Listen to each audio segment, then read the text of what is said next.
Hello kalapatids, magandang hapon. This is my first vlog. Pablik ko sana yung mga bago kong kalapate. Actually hindi siya bago eh, babae lang bago. Yung isa ako, matanda na tong matagal na sa akin to. Ngayon nagbabalik kalapate lang ulit. Tara guys, ito yung sinasabi kong babae, hen. Pares na yan. Ay plano ko ipares sa paborito. Yan, matagal na sa akin yan guys. Ito, pares na to. So guys, balik sa akin to eh. Balik sa akin to. Naman guys, ito yung pinakamatagal kong kalapate. Yan. Sabayan niya noon eh. Siguro way back 2022. Yan. Mga kasamahan niya. Kaya lang, busy sa trabaho eh. Hindi ko na nagampanan yung pakain, yung talagang daily routine sa kanila. Kaya yun, nakakalungkot. Normal lang mapatuwa ko sa kanila.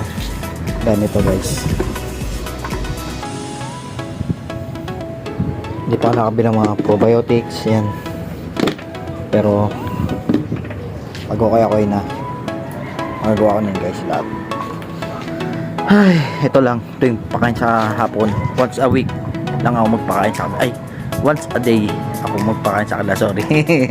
Pero guys, ito. Sinasanay ko muna sila sa once a day. Pero wala naman ako nakita na masama doon kasi pag iniipo ko ng katawan nila okay naman. Tsaka makinis sila. Nasa kondisyon naman sila guys.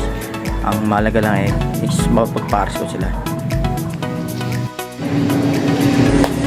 Yan guys, ito ang pala ko paano magpatay ng loob. Yan lang, sabaya muna ako sa kahoy. Yan.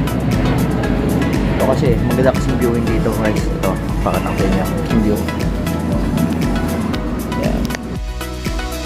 Maganda ang view rito. Ayan, south na ito. Yan. So, kaya tingin ko maganda magpawin ng view nito pagdating sa karera.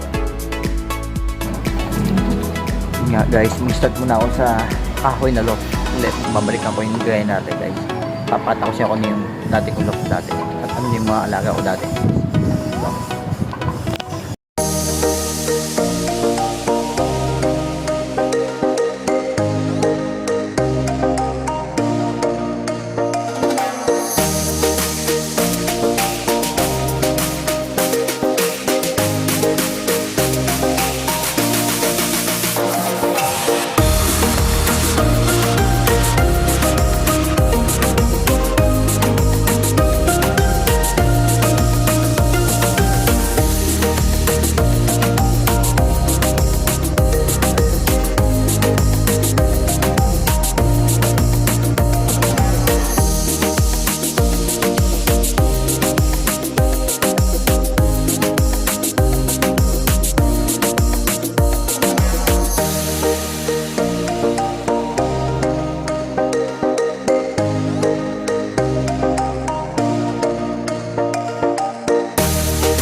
so yun nga guys, nakakamiss nga sila guys, diba?